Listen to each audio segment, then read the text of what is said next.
Last Christmas, we canceled a song that was written in the 1940s. I really can't stay, baby, it's cold outside. But at the exact same time, the #1 song in this nation, yeah, you with some wet ass. I submit to you that this nation has lost its mind, everybody. Comedy is contagious, and it doesn't matter where you're from. If people around you are laughing, you're going to laugh. Dutch audiences really do have a reputation for really making you earn the laugh. They're smiling, at least. I mean, no one's throwing anything. Generally, that's a good sign. Rapid fire is what you are. It's what you do, so it's a perfect name. My wife says so in the bedroom. It's that. Hey-o. Hey, hello.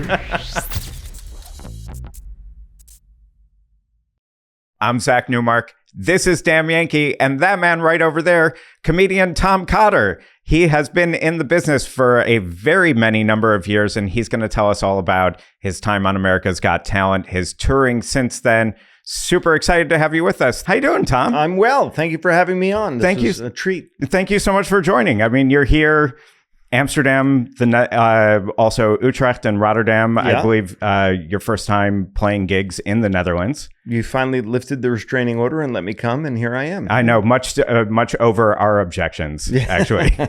Under protest, I got it. You're known as, of course, having come in as the runner-up on America's Got Talent, but having won out of all the humans who participated that year. Yes. Losing to a pack of wild dogs. But you're more known as a comedian who delivers, a very rapid fire series of jokes. How is that working out for you here in a country like the Netherlands? Well, whenever I go to a foreign land, and I do it quite often, if it's not a military base where they speak English, obviously, I feel like I have to slow it down. That sounds insulting, that I'm suggesting their synapses aren't firing as fast as someone else's. It's just because the language is a little bit of a barrier. Mm-hmm. So when I work in Florida, a lot of times I work in these 55 and older places in Florida. We call them the condos. And those people are brilliant. I mean, they're former doctors and lawyers and professors and everything. But I have to slow it down for them too, because my style of comedy is kind of ADD. It's rapid fire. It's a amalgamation of puns and double entendre and innuendo and all those things kind of sewn together into a puzzle. And if I go too fast, people just have trouble keeping up with the language in a foreign land. Mm-hmm. But they're doing great so far. So far, the shows have been great, and I have slowed it down a little bit. But that's always, someone gave me that advice when I did Jay Leno. I did the Tonight Show. They said, if you think you're going too slow, slow down. Which means it always comes across too fast on television, and I have a tendency to go very fast, which is why AGT was great, because I only had 90 seconds, and I had to cram a lot of material into 90 seconds. Right. So is that kind of, why you were successful on America's Got Talent is, that you can do kind of, what for another comedian might be a whole set in 90 seconds. I think my ADD style, my rapid fire style lends itself to that. Wendy Liebman does similar to what I do. It's a misdirection is what it's called. Right. And it goes back to vaudeville. A lot of comics do it, but they choose us because my season, again, we only had 90 seconds. Now I believe it's 2 minutes you get, but still 2 minutes. That's not a lot of time to perform. So when you watch a singer on the show, they're only doing a little portion of the song, obviously. And comedians can only do a certain amount of time. And so a one-liner guy like me or Wendy or Don Gavin or someone like that is perfect for that scenario. My wife is a comic, and it takes her 10 minutes to say hello to the audience when she goes on stage. So, and it's funny and it's great, but she wouldn't be able to fit in the confines of the show structure. Right. Your wife, Carrie Louise. Carrie Louise, well done. Yeah. Well, yeah, very, very, very thorough research here for Damn Yankee. Well, dude, you did well. Who would you say is actually the funnier of the two? Is she? I want to stay married, so I will say she is. Absolutely. She's very funny. She has a special out on Showtime called Women of a Certain Age, and she's doing great now. She put her career a little bit on the back burner to raise our 3 sons, as many women do in our culture. Some men do it. And to her credit, she's right back at it now. Our kids are all grown. The twins are now earning money and contributing members of society. Who would have thought it? And my youngest is off at college. So she's able to go on the road more now than she ever did, and to audition more than she ever could. So letting her have her space and do what she does. That's why I'm in Amsterdam and she's there. You know, we had a conversation here with a British comedian, Ria Lina, who grew up here. She's been doing comedy for a long time, at least 15 years now. She says that at least in the UK, women kind of have a harder go at it because, if you have to turn down a gig because something came up with your kids, or you end up being the one who has to stay home, a higher chance that you don't get asked back. True. Whereas men seem to, get forgiven a little bit more easily when they have to turn something down. Is that kind of your experience? Do you also see that? We live in a sexist world, unfortunately, and I used to poo-poo that when Kerry would bring it up or other female comics would bring it up. I'd say, wait a minute, there's fewer of you. So if they're looking for a funny woman, you have a better chance of being cast than there's a million short white males in doing comedy in Boston or New York, where I was. But having witnessed it, living with her, it really is. There are female bookers that will only book male comics in New York. And plus, women have tighter lanes to work in. I can go up and talk about my crotch, and it's funny if a guy does it. But if a woman does it, a lot of cultural people will have some issues with that. So she can get away with less than I can on stage. If I use foul language, people are more willing to accept it from a guy than a girl. So it's tougher for a woman. I think it is a tougher road to hoe. And she's experienced that, and I've witnessed her experiencing that. So I get it now. You think that's still the case now? That women have a harder time to say performing blue than men do? I think so. I think less so now, but it's still there. I watch it. People are just, they've brought up a certain way. In America, as the Netherlands, is kind of a melting pot. You've got a lot of people from a lot of different places. There are some places that don't like a woman up on stage wearing a garment that might show a little cleavage or it might be tight, too form-fitting. Just that alone can intimidate some people in the crowd. And I've watched it, and she says it happens all the time. I'm like, no, it doesn't. And then you watch it, and you're like, oh my God, people did turn off to you saying it. And I went on right before or right after, and they let me get away with it. So it's a phenomenon that's out there. I don't know if it's worked its way here to the Netherlands, but it's definitely prevalent in the United States. I mean, is it something that maybe we don't see as much or not that we don't see it as much, but maybe we're less likely to notice it because the women comedians who end up becoming more famous in the US tend to be women who make a lot of jokes about sexuality or a lot of jokes about their bodies or, the guys in the front row or whatever, like the Nikki Glazers and other performers like that. Nikki's on fire right now. She's hilarious. Yeah. But I would say she is an anomaly in the sense that she's an attractive woman that does stand up, and that's intimidating to some people for other reasons. I'm not going to get into the psychology of it. But if you look at all the women that are really big headliners right now, a lot of them are gay. A lot of them are, a lot of the big headliners, without shouting out names, but a lot of them are. And I think that's because they say, screw it, I'm not going to go with the norms. And if you don't like what I'm doing it anyway. Ellen was pretty clean, totally. Her comedy. But, there are some other comics that are out on the road right now that are a little raunchy that might be, I'd say I don't even know if sexuality comes into it that much now as I'm thinking about it, because there are headlining women that are, monogamous, heterosexual women that are doing quite well. Joan Rivers bashed a lot of those norms too, and she did it way ahead of her times, coming out saying, screw you, I'm going to do what I do. So, and all power to those women that say, I don't care if you're offended or, if you don't like a woman saying these things, I'm going to say them anyway. And there have been some that have been really groundbreaking.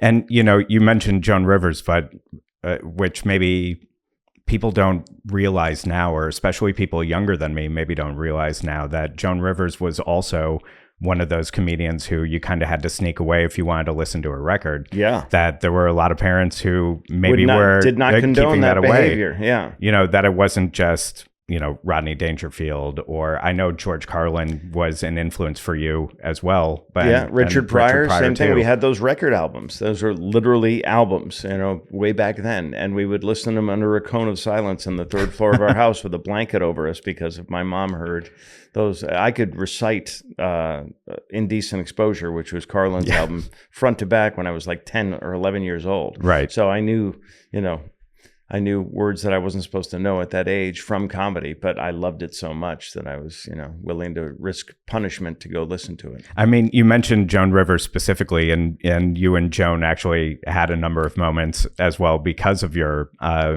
televised performances. Yeah. And, getting close to an icon like that, and now that she's passed away also, what did that kind of mean for you at that moment in your career? I can die happy now, Zach. It was unbelievable. They first asked Lisa Lampanelli, who's an old friend Also of mine. very We funny. started together, and someone put the kibosh on that because she had said something inappropriate on The Apprentice the year before, Donald Trump's show. And so she was supposed to do it with me. They had never had a comedian in the finals, so they didn't know what to do. They do things called duets at the finals, where you sing with your idol, whoever you grew up loving. So it's always been a singer, or a magician gets to perform with Doug Henning or whoever their famous magician was. So the comedian, they didn't know what to do. So they said, let's roast the judges. And so they hired Lisa Lampanelli because she was the roast queen at the time. Right. And then the NBC exec said no and vetoed her. And then Joan, like a white knight, came in to do it. And it was really, she could not have been sweeter and nicer and more professional. And she was great to me. And then, unfortunately, I think that was her last national televised. She did some things on cable after that before she passed, but Right. It was her last national televised appearance was on AGT doing the roast thing. I'm pretty sure it might have been Louis C.K.'s show, might have been like her last her role. last one. It could be. Probably. Yeah. But I know she was selling stuff on home shopping and stuff. So she had her own show on home shopping. She made a ton of money doing that, by the way.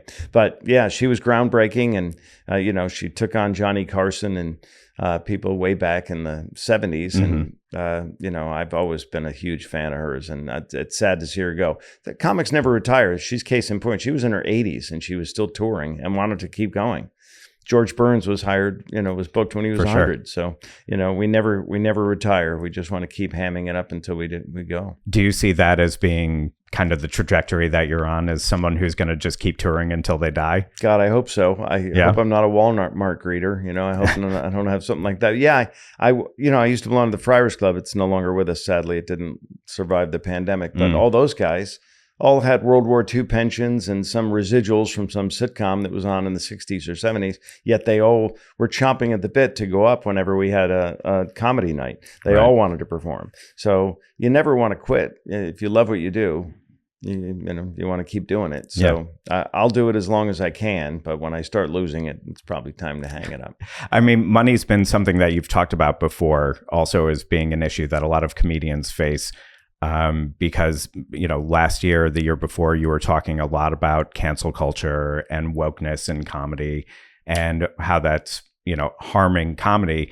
It kind of got you branded. Some of that kind of got you branded as being more of a conservative comedian. Do you think that's fair? I think it is. If you call balls and strikes, that's me. That's who I'm a little different. Most comics lean hard to the left.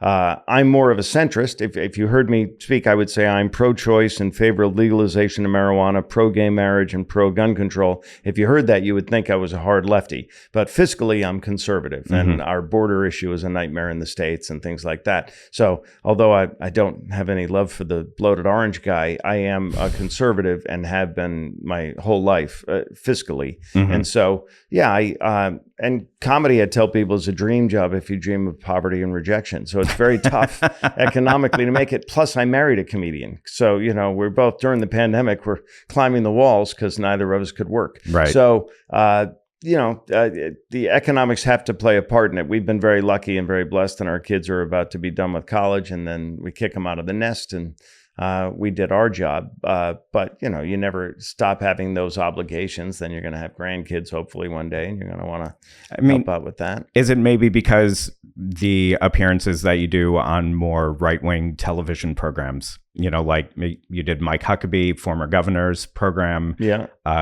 You were doing show, I think Fox and Friends, or one of the Fox shows. I was a regular on Red Eye, which was a show on Fox News. And then I've done Gutfeld a few times. And now Newsmax is... and Newsmax, which is further right than Fox News as well. Is it because you do those, those spots, well, I don't even want to say performances, because a lot of times they're interviews. Yeah. Is it because you do those that you get sort of branded as being the right-wing guy? Perhaps. There are guys much further to the right tonight. Nick Nick DiPaolo. DiPaolo is hardcore to the right. Dennis Miller. There are a lot of people to the right. I skew more to the right than the left. Newsmax had me on, and Fox. I did of all the viral things I've done, I did a comparison to, we canceled a song called Baby It's Cold Outside. It's a Christmas song. Right. And I made a comparison video of that and the number one song at the time, which was entitled WAP. And I you can say it. Spell it out. You can say it. That's fine. Wet ass kitty cat. And the lyrics are vile, of course. And so I was just pointing out the hypocrisy of canceling the Christmas song, which was written right after World War II, versus this song that was, kind of filthy. And so they all just assumed that I was hardcore, right. And I am against cancel culture. I am a free speech kind of guy. I've always been. And so I might hate what you have to say, but I will defend your right to say it, is kind of where I've always been. And so I don't judge people on the comedy they do. I think, I have at it. I've never judged. In Boston, when I started, it was you and the microphone, and that's all you were supposed to. You were a comedy purist. It was you and the audience and the mic. That's it. If you were a puppet act, if you're a ventriloquist act, you were frowned upon.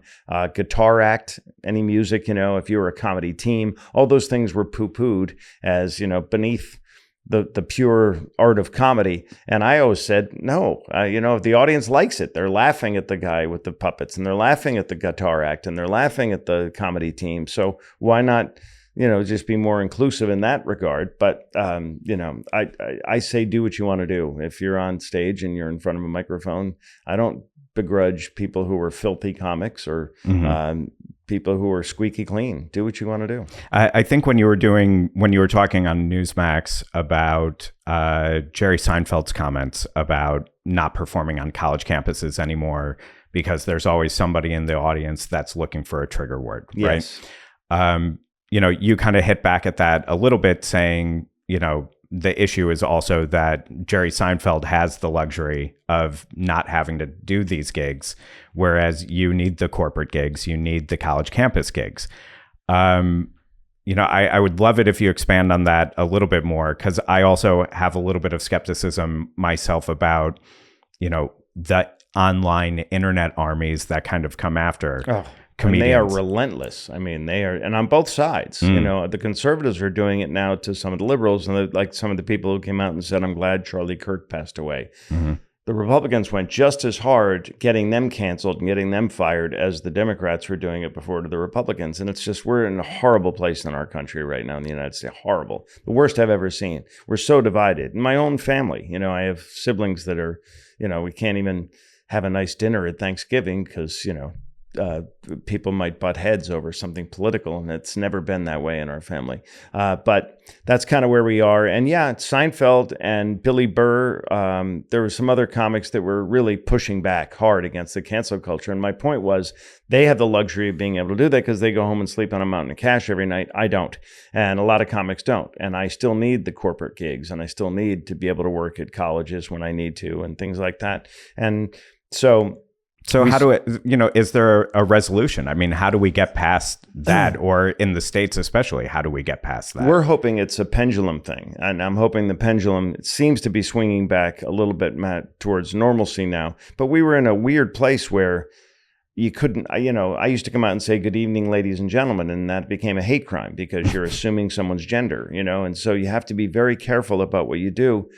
The other night, Ray was talking to a young lady in the audience who he thought was a young man, and Ray Allen, your colleague, yeah, my friend who I'm touring with, and he handled it masterfully. He's great. He's got a black belt at crowd work, and so he got out of it right away. But I'm in the back of the room chuckling because I know I've been there before, and they're outraged that that you misgendered them, and you're like, I'm sorry, but it's the lights are in my eyes. It's a short haircut. It's a kind of a masculine voice. And so I don't know. I just think, I hope the pendulum's swinging back, and it will stay back to where we don't have to worry about every syllable we utter and worry that, the one person that woke up in that day hoping to be offended won't feast on something I say today. And here's the thing. When I do a corporate gig now, you can't talk about so many different things. Race is out of the, sex, obviously the trans issue is a big thing. People want to hear about that, but you're not allowed to talk about that because you're going to trigger somebody. I can't do an hour of just self-deprecating humor. I can't get up there and talk about how I'm short and pasty white and bad in bed, et cetera. It's for an hour. Nobody wants to hear it for an hour. I like to start off that way. 30, 40 minutes tops. Yeah, that's it. Because you just want to make people laugh, but to show that you can make fun of other people, you have to make fun of yourself. I get that. And so you start off making jokes about yourself, and then people hopefully will give you the grace of saying, okay, he he bashed himself. Now let him go after other people. Sometimes comics go up and they just immediately go after other people without verbally defecating upon themselves. And people might think, oh, that's holier than thou. That's, who are you to do that? Yeah. Do you see us going to more, shows without smartphones, more shows without cameras? I mean, a lot of the comedians who get in trouble, oftentimes it's at the smaller gigs. Sometimes it's when they're working out new material. Yeah. Do you remember the first one? Well, I remember the Michael Richards one, if that's what you're going for. That's it. My manager called me that day, and the best advice he ever said to me was, you're never not on camera now. That's You got to know that. No matter if you're in the hallway of a comedy club, someone could be filming you, and you got to be very careful about what you say. No matter. He was not justifying what Michael Richards did. He was telling all his clients that day, look, the gig's up. Now someone's always going to be able to get you. And that was groundbreaking for us. The racist rhetoric in Michael Richards' show, who, he says, absolutely, he's not a racist. And, it came out in those moments. But the racist rhetoric that he used, I think on its own probably still would have been a story one way or the other, and would have been a big news story even without the video. Yeah, it was the video, the presence of the video was what thoroughly amplified, went viral, and it was too damning. Yeah, it showed how severe his rhetoric was that night. But it is true. I mean, you're always on camera. You're never not on camera. True. So. What does that mean? In point. Exactly. Yeah. But what does that actually mean for comedians? Does it get harder for comedians to take a risk then? I think it does, but I think there are comics that have a low give a shit factor. I think Dave Attell does not care. No. Nick DiPaolo does not care. I mean, these young guys, Schultz, and some of these other guys, they don't care because they're filling large theaters and arenas in some cases. We were marveling the other day when I was coming up. Sam Kinison and Dice Clay were the only two comics that I knew that did arenas. They did arenas. Now there's got to be 20 comics that are doing arenas. So comedy's alive and well despite all the things we're saying about it right now. But, some comics are just destined to not do corporate gigs. They just don't want to play in that world. It pays the most. It's college, corporate, cruise ship, casino, comedy club in descending order. And corporate pays the most. And a lot of comics want to do corporate. And a lot of comics make a ton of money behind the scenes doing corporate. And some guys just don't want to play in that realm now because it's so conflicted. And they have to have 5 phone calls before a gig now with HR and everybody else to, please don't talk about this. Please, we had this incident. We had this incident. So they're just too nervous. And if you're a booker for IBM, do you want to hire the comedian that might say something inappropriate or the Bee Gees tribute band that's not going to say something and get you in trouble? Right. You're probably going to go the latter. But at the same time, it's also a job. And to get hired for a job, you have to meet the specs of the person that's hiring you. Like in any field. Right. Yeah, exactly. And so I guess sometimes when you've spoken about it, it sounded more like you felt like it was unfair. In a way, but at the same time, do you think that it's unfair? I do think I think it's unfair. I don't like people judging people on their stuff, but to your point, you're in the corporate world. It's like these people are getting canceled for saying horrible things on social media. You didn't read the fine print of your contract when you signed on with this company, and they have standards and practices that you violated. So they have a right to shit can you now. And they have a right to not hire me because I said something. And they have a right to say to Kevin Hart, you can't host the Oscars because 10 years ago you did a tweet about your kid. Do I think it's fair? I don't, but unfortunately that's the world we live in, and you reap what you sow. And so a lot of the comics I think they've resigned themselves to not work clean. They won't do the dry bar specials that are filmed in Utah because they want you squeaky clean for those. They won't do the corporate work. They won't do the cruise ships because cruise ships want you pretty clean too. Right. Because that's, they're inviting families onto their vessel and they want them to not be horrified. So, and all those. I'm just those flashing realms. in my head to this idea of Dave Attell performing on a cruise ship. Yeah, it would be a shit show. Yeah, it would be horrific. But he's the best. I really love what he does, and he made tons of money not having to deal with that because he just doesn't do that world. He doesn't have to. Right, and I do. For a guy like Dave Attell, who's somebody that you've said is one of your favorite among your peers. I think he's a spectacular comic. Yeah. Also, often called a comics comic as well. Why is he able to keep doing those performances the way he does them, but you feel like it's harder for you to get away with it? Well, he's so great that they created stuff for him. They created his show, Late Night or Red Eye, whatever his was called. Insomniac. Yeah, they created that for him because he's so good. They were like, what are we going to do with this guy? He's not right for a sitcom. He's not right for, a corporate world. He's not right. What can we do with him? He's that good. So they created something for him. And that's great for him. And he's got a great career. And I'm sure his bank account is great. And he won't have scratch tickets for a retirement fund, which is what I have. But there are some comics that, do play in that world and have adhered to that. The Christian comics, that's its own little bizarre world in the States where you have these guys who just work these enormous churches down in Texas and Oklahoma and everything. And they work for free because they sell so much merchandise after the show. And they're making, $5-10 grand a night just selling merchandise to these Christian fans that want to come up and see them. So I don't know, comedy's in a weird place, but I'm glad it's still out there for the wife and I. Here I am touring in Europe. So you've got me thinking about looking for job vacancies, touring Texas mega churches now. They really are. These old stadiums are turned into these mega churches, and these comics go down. There's a guy named Taylor Mason who's a ventriloquist. He makes so much money selling his puppets after the show that he does the show for free. He'll do a show for absolutely free in front of 10,000 people. And then at the end, he's just cashing out. And I probably shouldn't be saying this because the IRS might look into his merch sales. But anyway, but this good on him. I mean, this isn't the life that you want to lead for yourself. No. You've already done, we were talking about it earlier, 8 years on cruise ships. I did. And, touring, for years and years and years and years after that, even before you got America's Got Talent.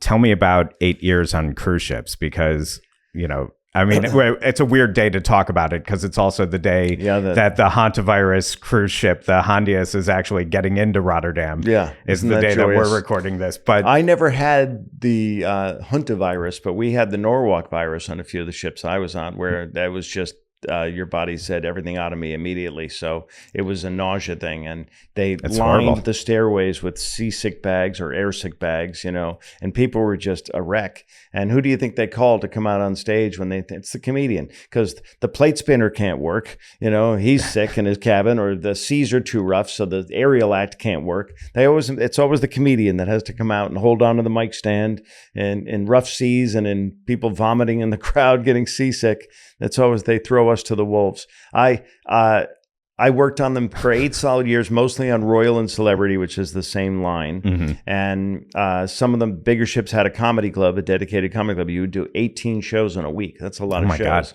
God. And then the other ones were you do 2 welcome aboard shows, 2 late night adult shows that still had to be pretty clean, and then maybe a farewell show. So you do like 4 shows during the week, maybe 5. And it was all right. It's just when you're out at sea like that, they're not going to send a helicopter for you if there's a last minute audition or if there's a last minute casting for something. So you're kind of off the radar. You're out at sea. You're kind of not. Why do I pay New York rent and move to New York to be in New York to not be in New York? Right. Why am I getting on a plane to go meet a ship in Miami for 2 weeks when I moved to New York and I'm paying this exorbitant rent to be around for, showcases for comedy festivals or shows or whatever.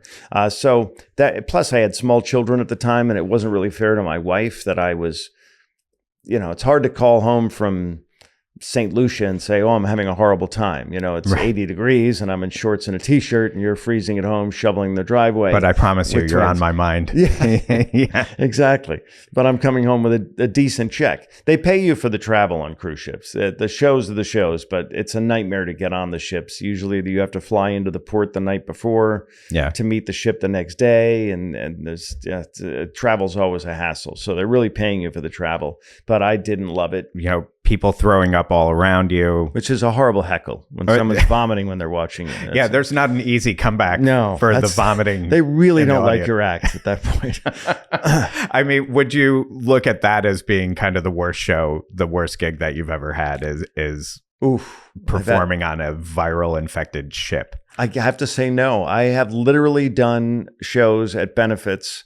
I did one for a cancer benefit for a woman who was stricken with cancer, and they literally wheeled her up on stage with her shorn head to thank everyone for coming. And then there was not a dry eye in the house. Everyone was bawling their eyes out, and they say, well, I think we could all use a laugh now. Please welcome Tom Cotter. And you can't dig out of that hole. That's a 15-minute hole you got to dig out of. So you can do whatever you want on stage. There's no way you're going to get the audience to turn like that on a dime. So, you know, I've had that happen countless times in 40 years of doing this. Horrible gigs. I've been followed to my car by people who wanted to kill me. I've been walked to my car by bouncers to protect me. So I've had some horrible gigs. Can you tell me what inspires people to want to murder you? I did a show at a sports bar once, and the stage was set up to look like a boxing ring. Like it had the ropes around it. Mm-hmm. And there was this very large gentleman who was kind of heckling, and I went after him a little bit because he was heckling, and he just got more and more heated, and he tried to get at me through the ropes of the thing, and I had to literally run out through the kitchen of the club because he wanted to kill me. I try not to piss people off, but it just happens sometimes in your act. And can you tell hecklers. Me what was it that got this guy so upset? He was there with a bunch of his work guys. They were all in suit and tie, and he was like the big Chris Farley fat guy, and he was just being the boisterous loud guy. And I went after him. And generally with hecklers, you're going to win. You have the light on you. You have the microphone. Your voice is amplified. They paid to see you, not the guy in the crowd. So you're going to win. But sometimes they just won't give up. Alcohol gives them liquid courage, and they just keep coming thinking they're going to win, and they don't win. And then they get really outraged because you've embarrassed them in front of their date or their friends, in this case, their friends. And then he just wanted to kill me. He just, a switch flipped in his head, and he was like, I got to kill this guy. Do you remember the last line? It was about his being morbidly obese. He was definitely fat, and he was trying to get through the ropes to get at me, and he couldn't fit through the ropes, and I was mocking him for that. And then he got kind of tangled up, and then the bouncers had to, come in and get involved, and just ugliness. And I've had a lot of those. I also did a prom cruise where you had a prom from Westchester, all these rich kids, and a prom from the Bronx, all these kids from the Bronx together, which was bad. It was, was not a good confluence of people. And then we're out we go out on the ferry around the Statue of Liberty, and it's just an activity for them to do after the prom to keep them safe and everything. And so they hated each other. And then the DJ hands me a cordless mic with no batteries, so my mic's not working. And then he's heckling me on the corded mic from the DJ booth. And at the end of that, I wanted to swim ashore. I was the worst gig ever, and they all hated me. And I literally hid in the engine room of the ship where it was 120 degrees because I couldn't be out in public with these people anymore. And the ship could not get back to the dock soon enough. I've had some horrible gigs. God, Zach, it's been bad. Thank you for making me stumble down memory lane about these. No problem. When you do one of those, does it ever make you think, you know what, I should have taken Dad's advice, I should have been a lawyer? Often, yeah. But no, I love what I do. It's a great gift to be able to make a living making people laugh. It's a lot of fun, and I love it. I mean, doing it for 8 years is an awfully long time to do something so grinding. I know there are guys who do it for 30 years, though. I can't imagine, but there are guys that do it. If you're not married, I know a friend who doesn't even live in a major city. He's got a post office box, and he's out at sea 40 weeks out of the year because he just goes from one ship to another. He'll come into St. Martin, get off of one ship and get onto another one, and loves it, loves the life. Someone cleans up his room every day. Every day he's got a new view out of his balcony or his porthole, and some people just dig it. I didn't. Yeah. Yeah. What does that do to you as a comedian? I mean, do you actually have opportunity to write new material when you're doing 18 shows a week? Well, you got a lot of downtime because the days are all free. So you do, and you want to stay in your cabin the whole time anyway. Because if you have a good show, then the people from Oklahoma are like, "Come eat with us and come hang with us." And then if you have a bad show, you're mortified, so you want to hang in your cabin anyway. So you're hiding in your cabin almost the whole trip anyway. And it's you're in a jail cell. It's a very confined space. We'd say the shower is like a coffin. It's not a very comfortable situation. Usually you're not given the big suite on the cruise ship. You're hired help. Right. So I didn't use the lines that put you in the crew area. I had a guest cabin, but it was the lowest level of guest cabin they would give you. And you do write, but you're writing stuff for like an inside joke about the ship. You're making fun of the elevators or the buffet or things that everybody can relate to because they're all in that world right there. Right. They don't really translate to an audience in Amsterdam. No. Yeah. Or an audience that are really at a comedy club. I watch cruise comics come off the sea and try to do a cruise set in front of a comedy, and they're like, "What are you doing? Yeah, we don't want to talk about that. We're adults here. Let's go." So, again, I don't begrudge guys who do the ships. God bless you. It's decent money, but it's just I don't want to. Maybe when I'm older, maybe that'll be a good way to retire. We'll start doing ships again, but maybe with the wife instead of apart from her. Yeah, and behind the scenes, I mean, I've heard the Netherlands is quite a cruise-friendly country for sure. And a lot of the industry, is either here or has stops here. That's true. I've heard a lot of stories from friends of mine who have worked in the cruise industry, of shenanigans going on behind the scenes, among crew and among talent on the ship. And I'm wondering, if you have any stories like that. Well, we're told no fraternizing. You're not supposed to, but they always do. Comics always hook up with. I was already married by the time I started doing ships, so I wasn't finagling or doing anything bad. But I know comics end up meeting their wives on ships sometimes. They're a dancer from a show or someone who works in a gift shop, and I guess that stuff goes on. We were told we couldn't go, certain lines, you can't go in the casino, you can't gamble, you can't drink you have to drink in the crew bar, you can't drink in the regular bar. And it's always some jerk comic that ruins it for everybody because they did something bad the week before, and then you show up and now you have to pay the bills for that. You have to pay the tab because he acted or she acted irresponsibly, and now we're tarred and feather with that same kind of, moniker. But yeah,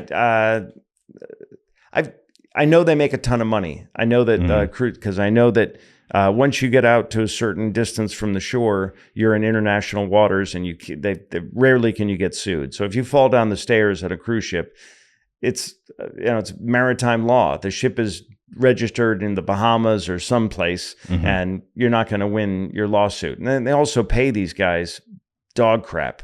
The kids they get from the third world countries to come work, and they work them like rented mules, and you feel bad for them. But everybody seems to be happy working on these ships. Yeah. We've talked about money a couple of times. Was that an issue for you when you were growing up? I know you come from a big family. Yeah, my dad was a doctor, so I would like to say we were upper middle class. There were 6 kids. My dad was a neurosurgeon, so he made a decent living, but there were 6 of us. So, I don't feel like we were spoiled. We went to private school because the public schools in Providence, Rhode Island were atrocious at the time. We were the first to have metal detectors for switchblades back in the 60s. Nice. So, my dad was like, "Yeah, we're not doing that." But he didn't spoil us. I had friends that were spoiled, and I went to a college where my dad was a doctor, and I felt like I was the poorest kid there. But yeah, money's always been a thing. And, my dad kind of ingrained in us and my mom that we had to work hard, and you got to be fiscally responsible. And so comedy is not a dream job for a parent to see their kid go into, because it's a rocky road, and there's ups and there's downs, and it's not consistent. So I'm glad all 3 of my sons are not going into comedy. But yeah, it's a slippery slope, and you're always worried about it. Were your parents surprised when you went into it?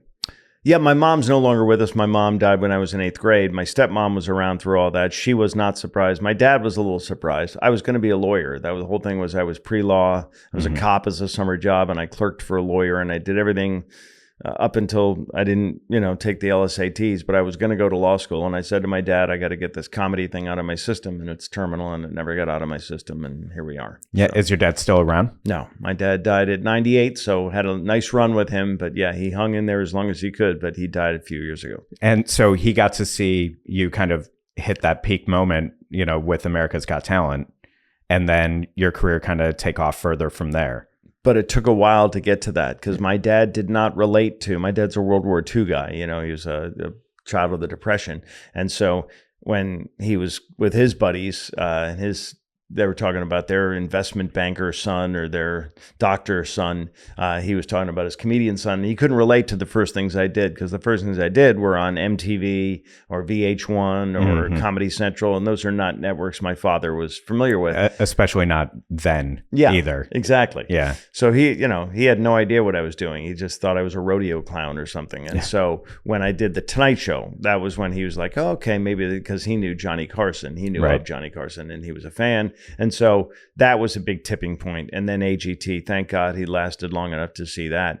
But I have an older brother that's a little bit of a loose cannon, so it gives me a little grace. So he kept going back to the well for money and stuff, and I never did. And so I think that got me off the schneid. But my dad paid for all of us to go to private school and college, and I doubt he expected me to be, telling jokes to drunks in basements with that education. But he was pretty supportive right up until the end, I have to say. Did you find support from your mother or your stepmother when you were kind of moving in that direction? Well, my mother, I was only in 8th grade then. She had no idea what I was going to be. Not a performer at that age? No. Not like no, in I was school plays or anything like that? When you're youngest to 6, you act out. So I was acting out. But I think she thought I'd end up in prison before the stage. But I was kind of a malcontent as a young lad. But my stepmother kind of... I mean, it's a perfect step into being a cop, is being it kind of is. A malcontent, right? Yeah. Oh, the cops were always the worst kids when I was... my dad was pretty cool right up until the end. And I was glad he got to see the run on AGT because that was the biggest thing I ever did. Yeah. So, yeah. What was your stepmother, what was she like when you were kind of going into entertainment? Supportive. She was pretty supportive. I didn't ask them for anything, so I didn't need financial support or anything, but I just needed to know they wouldn't ridicule me when we all gathered at Christmas or Easter or whatever, or weddings or funerals. And so, she was okay with it. I think she thought it was kind of fun. And again, I had other siblings that needed more attention. And so they were just happy that I was, off to the side and doing my own thing and not harassing them. Right. For somebody who was always chasing attention as the youngest of 6, and you say sometimes kind of like the youngest of 8 because your mother had 2 miscarriages also. Oh, that's true. Well done. Yeah. But as somebody who's kind of always chasing that, wanting to get noticed and wanting to be part of the family. Yeah. How in the world did you wind up dating and marrying another comedian? I know. Can you believe that? And she swore up and down she would not date any other comedians too. Her nickname was Comic Relief. But no, that's off the record. But no, she had dated a couple of comics and I had dated a couple of waitresses from comedy clubs and we were kind of done with that. I was getting ready to settle down and she was kind of getting ready to settle down and it was a perfect storm. We did a gig together in New Hampshire and kind of fell for each other. I couldn't pursue her because my roommate at the time had a big crush on her. So I had to get the okay from him and he gave me the okay. And then I was able to pursue her full tilt boogie. And we've been 25 years married in June and together 31 years. I mean, it's an amazing run for any marriage. But... for entertainment marriage. We used to say, oh, look, Tom Cruise and Nicole Kidman are happy. They can do it. Meg Ryan and whatever are happy. All of them fell apart. Every single one we looked at. She used to like Bruce Willis and Demi Moore. She thought they were the ultimate couple. And everyone we looked up to has crashed and burned, but somehow we've stuck with each other. What was it that, about your relationship that, has kind of survived, that's been able to get past this where, she shelved her career for a while. I assume that begrudgingly. That was tough for her. She really wanted to be pursuing it, but unfortunately. Also, I'm sure a sore spot at some point in your marriage as well, right? Of course. Yeah. There were times where Esty from the Comedy Cellar would call to give me spots, and she wasn't using Kerry. And Kerry would answer the phone, and Esty would give me my spots, and I'd hang up the phone, and I knew we'd have bitterness the rest of the night, because that would just be a reminder that she's not into that particular club. But there are other clubs that used Kerry and didn't use me. And, so that was a wound that got reopened a few times during the course. But if they're looking for a funny woman, they're not looking for me. And if they're looking for a funny dude, they're not looking for her. So we learned early on, even before we got married, that we were really each other's cheerleader more than anything else. And I really was pushing for her, and she was pushing for me, and she was very supportive my entire career. So, and with her getting back into comedy or getting into it again after pausing it for a number of years. I know the two of you have done work together, but how much was your work together part of her getting back on the stage? It helped because people get nostalgic for that comedy team thing, the Lucy, Desi, Burns, and Allen kind of thing. And so the Friars Club in particular would keep asking us to do stuff together. And so we would do it, and it would give her a chance to get on stage where she did have chances to get on stage to do her solo act, her stand-up everywhere. But anytime you can get stage time in Manhattan, you want it. And the fact that we were kind of a little bit of an anomaly, because there weren't that many comedy teams out there, especially husband and wife comedy teams doing it, that kicked open some doors for us. And yeah, she loves doing it. We get a little feedback on social media when we post videos of us doing the comedy team thing. We get positive feedback. Some of those videos have gone pretty well. So our social media person keeps pushing us to do it together. But it's hard when I'm in Amsterdam and she's in New York, and it's also hard to write for us because she's a storyteller and I'm a one-liner guy. And merging those two kind of versions of comedy is difficult sometimes. It's hard for us to give her the spotlight at certain times. Someone has to be the straight person and someone has to be the punchline guy. Someone has to be Tommy Smothers and someone has to be Dickie Smothers. Right. And so, we still try to figure that out. It's harder to do, but we love doing it. And how much does she actually touring now or versus being in New York? Because you're touring, frequent. A lot. Yeah, really a lot. Again, the kids are out of the nest now, so it's our time to do that. Plus, we're trying to sock away some acorns for the long winter ahead. Right. So she's doing more and more of it, and it's fine. We make more money when she headlines somewhere and I headline somewhere. That's another thing. Where the comedy team thing, they pay for one hotel room, so they feel like they're getting a deal. And there's two of us, and so we don't make as much money when we do the team thing. And then that also must get in the way of the two of you like going out on the road together. Because there aren't a lot of cities where you can play on one side of the town and she can play the other side of town, right? Yeah. So, you have to go where you're summoned or where, supply and demand, where they want you. And oftentimes that puts her far away from me. But we try to come together and do stuff. We have a little summer place up on Cape Cod, and that's our summer. We hang out together there. And she would have come on this trip with me. She went to Paris with me when I did that with Ray a couple of years ago. But she just had other things going on right now, and absence makes the heart grow fonder. So.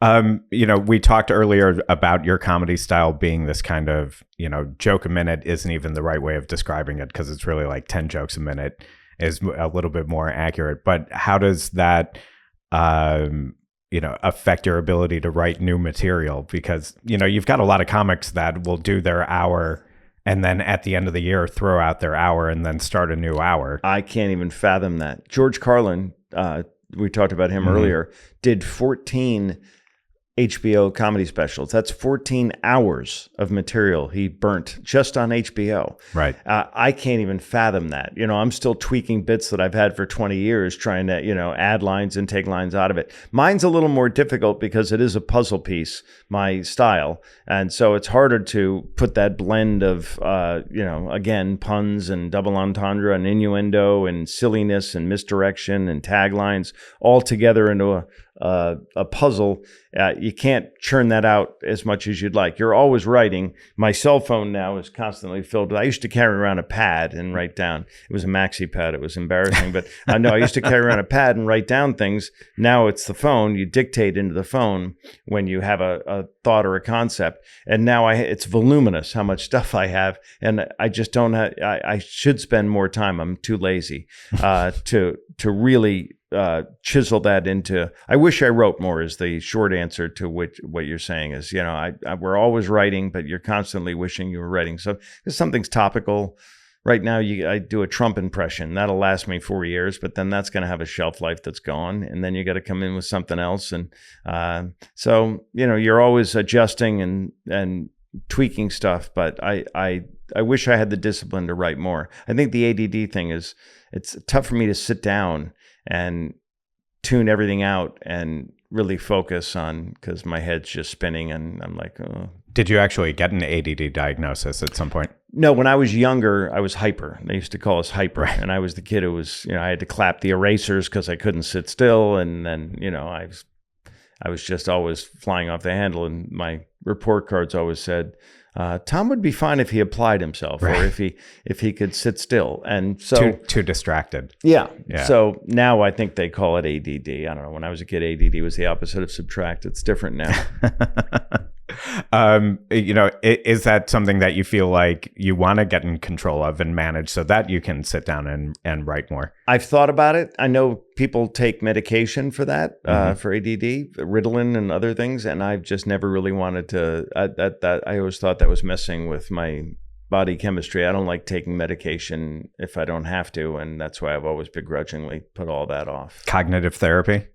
I would try that if they, but no one's ever suggested it. You're the first, doctor. No problem. Come back in a year and let us know how you progress. I'm asking also, because of the volume of jokes that you tell during a set, sometimes comedians get the criticism that their act hasn't developed over time, or that they haven't made enough changes. I've gotten that criticism. Yeah. You've gotten that criticism. Yeah. Is that a valid criticism? It is. In Boston, where I started, there are guys that have had the same act for 30, 35 years, 30, 40 years, some guys. And the theory there is, you created this work, this piece, and if it ain't broke, you don't fix it. That's their theory. I'm always trying to add new shit here and there, and add to bits that I have, or remove stuff that I think is too dated. And I'm learning about that. When you tour like this, there's certain things. When I did England, you can't say my apartment. You have to say flat. You can't say the elevator. You have to say lift. And a cigarette is a fag. And there are certain things you have to, nuances, and you do that wherever you go. And you learn by going through your act that way. Oh, that's too dated a reference. These kids that are 20 are not going to have any idea what this is, because it wasn't part of their life. And so it's always a puzzle piece trying to put it all together. But yeah, I have tons of stuff written. I just have to get off my ass and put it on stage and try it.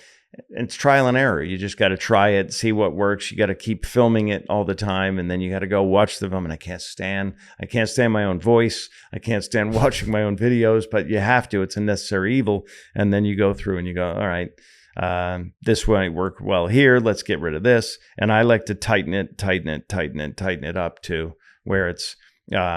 Unfortunately, it's quantity over quality, but I do throw a lot of jokes out there. I'm wondering also what your opinion's been of Dutch audiences so far. They kind of have a reputation for really making you earn the laugh. They've been really great. I mean, so far, we've been delighted. Barcelona was great, but there was more of a language barrier there, I believe, than there is here. The Dutch people seem to have accepted English a little more. And so the crowds are a little bigger here than they were in Barcelona. And so far, they've been great. We've been very blessed and lucky. Now, I might have a crappy one tonight. Maybe my show tonight will suck and I'll change my attitude. But so far, they've been great. And people are so many expats. And I felt like that when I worked in Beijing and Shanghai and Hong Kong. It's like people from everywhere. It's not just the locals. And so you had a lot of expats in the audience the last few nights too. And I think comedy is contagious, and it doesn't matter where you're from. If people around you are laughing, you're going to laugh. It's you might be laughing at them laughing more than the comedian, but it's a very infectious thing to have a bunch of people laughing around you. You get caught up in it. So. I mean, you're really somebody who doesn't like awkward pauses. No. You don't like silence on stage. You Can't don't use silence like to your benefit. Your wife uses silence. Yes. In her act. I mean, not your She'll take a long stroll over to the stool to get a drink, and I'm like, that's dead air. You got to say something. Yeah. But, that's what she does, and I don't judge. So if that's kind of, where you're really out of your comfort zone is when an audience kind of goes quiet or when it's quiet on stage. I've never experienced that. I don't know what that's like. Yeah. I mean, like really Dutch audiences really do have a reputation for, more like not laughing, looking along, smiling, and then telling you at the bar how funny you were later. Yes. So how do you contend with that? Like, how does that not get under your skin as the type of person that you are? I think as I'm looking at them, because so far the lighting's been such that I've been able to see the first few rows, they're smiling at least. And I know that even if they're not guffawing, if they're not, some people in America are obnoxious laughers. They're so boisterous. So the fact that you're more reserved, when I do country clubs, in the States, those people, for them, it's beneath them to laugh. So, sometimes they hold the laughter in a little bit, or they pretend to clutch their pearls at something that might be a little risque in my act. But they're enjoying themselves. You can tell that they didn't get up and leave, and they're smiling and they're chuckling. They may not be, overtly laughing out loud, but at least you can tell they're having a good time, and no one's throwing anything. Generally, that's a good sign. That's a pretty good sign. Yeah. Is there, is that also a benefit of being married to another comedian, that there's somebody in the house with you who can give you direct feedback? Or, to a degree. Or is that something that the two of you try to avoid because you don't want to meddle in each other's act? We try to help each other. She has written lines for me, and I've written lines for her. But again, our styles are so different. She'll think a line is perfect for me, and then she'll offer it to me, and I'll say, and I'll try to be gentle and go, I don't think that's going to work in my act. And then she's offended because I'm rejecting this comedy wisdom that she's giving me for this. So it's a slippery slope, and I do the same to her. I get offended when she won't try something. But we're really supportive of each other, and I try to go out of my way to add taglines to her stuff that I think will be funny. Do you guys punch up each other's work? Try to, a little bit here and there. Yeah, she does a little misdirection in her act, and I like to take credit for some of that. And she'll rein me in and tell me, she's always telling me now that I have to mention my socials when I'm on stage, and I hate doing that. I feel like I'm doing an infomercial. I don't want to do that. It's like I don't sell stuff at the end of my act. A lot of guys sell merchandise at the end of their act, and I can't stand that. I want their last memory of me to be saying something funny, not trying to sell them something. And it's the same with, I like comedy purity. I want it to be just funny at the end. I don't want to say, follow me on this, that, and the other thing. And which a lot of comics have to do. It's, again, necessary evil. If that's what the working relationship with your wife is like, I'm curious if there are comedians now or comedians that you look at now where at the end of their set, you want to throw away your material and start over again. Is there some comedian? Yeah. Who are the comedians that bring that up for you? Well, as of late, this guy Schultz does a bit about blackface that I saw on social media that I thought was just brilliant. It's really funny. And then Mark Norman is a young guy that's coming up that's great. I really loved Mitch Hedberg, God rest his soul. Some of these guys have left us. Greg Giraldo was one of my favorites. Really his bit about the Civil War, soldiers writing letters home versus the Iraq War. One of the classic best bits of ever, all time. I grew up in Boston, so I was a big fan of Jay Leno and Stephen Wright. Stephen Wright's a one-liner god, and I love one-liners. So Dangerfields, all those guys. You look at everybody and you get pissed off sometimes. You don't just marvel at what they do. You go, why didn't I think of that? I mean, how did he get to that and I couldn't? And I thought of that premise years ago, but I couldn't chisel it out perfectly like he did or she did. And you get angry. You're like, God, how am I missing this? How am I deficient? Why is he so brilliant or she so brilliant and I couldn't get there? And so you're constantly dissecting your own shit and, angry at what you've done or you haven't done. And I guess it's that way in every industry. Are there comedians that have turned to you for, mentorship or for kind of, how do I do this? That sort of thing. More so with AGT than anything else. Every year I get besieged with people who are going to audition for AGT, and they want to know, how was your journey? Mm-hmm. Is it worth it? They hear things. The contract is unbelievably restrictive. Would you do it again? All those things. And I definitely give them advice about that. But yeah, I'm happy to tell any young comic anything I've learned in 40 years of doing this, which is a lot. So would you do America's Got Talent again? I mean, in a heartbeat. You've talked openly about, working, I think, for 4 months in a Vegas residency. Yeah. After America's Got Talent, where you got paid anything. It was not a lot. Not a lot. Yeah. And here's the problem with that, Zach, is at the time, your flavor of the month. You were just on the highest rated television show at that time slot. And so you had a lot of eyeballs on you. And my season was different because we had the Olympics that summer. So you had all those viewers. Plus it was Howard Stern's first year as a judge. Right. So the numbers were through the roof. And so you're getting offered gigs that you never in your entire career had been offered before by leaps and bounds. You're getting offered, big zeros after gigs that you never were offered before, and you have to turn them down because you signed this document early on saying in the unlikely event you're a finalist, they own you. And they owned us that year. And they, more than any other year, they owned us because they made us do that residency. Now, if you win AGT, you have to do a weekend. Mm-hmm. It's two shows on Friday, 2 shows on Saturday. You sell them all out. It's great. You're done. But they also owned the fine print of these things. And this goes back to Saturday Night Live. Saturday Night Live had Lorne Michaels have these restrictive contracts because he feels like he's making you a star if you go on his show. So he should have a piece of that. So he owns your first book tour. He owns your first album. He owns, if you're a comedian, your first movie, your first sitcom. It has to be done through Broadway Media, which is his company. Well, Simon Cowell does the same thing. He's feeling like he's discovering you, so he has a piece of all your stuff. So if you win, they're really restrictive. Because I didn't win, I was the runner-up. They weren't nearly as restrictive. I just had to go do that residency. And we were all bitter that we were all there because we were all getting, the sand artist was getting unbelievable offers. The escape artist was getting unbelievable offers. I was getting great offers. The dog act was getting great offers. The dogs were the only ones happy to be there. Everybody else was furious because we were all turning down big numbers because we had to do this show. We were only dark one night a week, Monday night. 4 months in Las Vegas already can be, a tough way to spend your time. You do see the dark underbelly of Vegas when you're there for, usually you do a week. Yeah, at a comedy club, you get there on a Sunday night and you're Monday through Saturday, 2 shows, or Sunday, and then you're on a plane back home.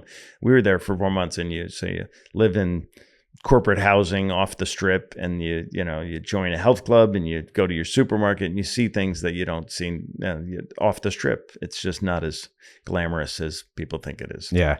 Well, for people who do want to see your act as it stands now, or the act that's in your phone if you ever get around to cleaning off what's in there. I will. And I have to. I got to light a fire under my butt and get that stuff out there on stage. Right. What's the way that people can actually come out and see you? Where can they find out about your shows? Well, my stuff is on tomcotter.com, which is my website, but it's also all over social media. I have a young lady who handles that for me, and she's got a black belt at it, and she's really good. And so if you're on Instagram, I'm at Tom Cotter Comic, and Twitter to a lesser degree, but definitely on TikTok and on Facebook. I have a fan page on Facebook that is as helpful as my website is at telling people where to go to see my shows. And 2 specials, one on YouTube. Where's the other one? Well, Amazon Prime, and one is called Nantucket Nights, I believe, and the other one is called Rapid Fire. Yeah, well, Rapid Fire is what you are. It's what you do, so it's a perfect name. My wife says so in the bedroom. It's sad. Yeah. Hey-o. Hey, hello. All right, Tom Cotter, thank you so much for taking an hour out of your Amsterdam trip. Thank you so much, Zach. I appreciate you having me on. Thanks. Damn Yankee is an NL Times podcast. The show is created by me and Peach Rizzo, and this episode was produced by Tom Lulofs, Marcus Engel, and Laura Bodger.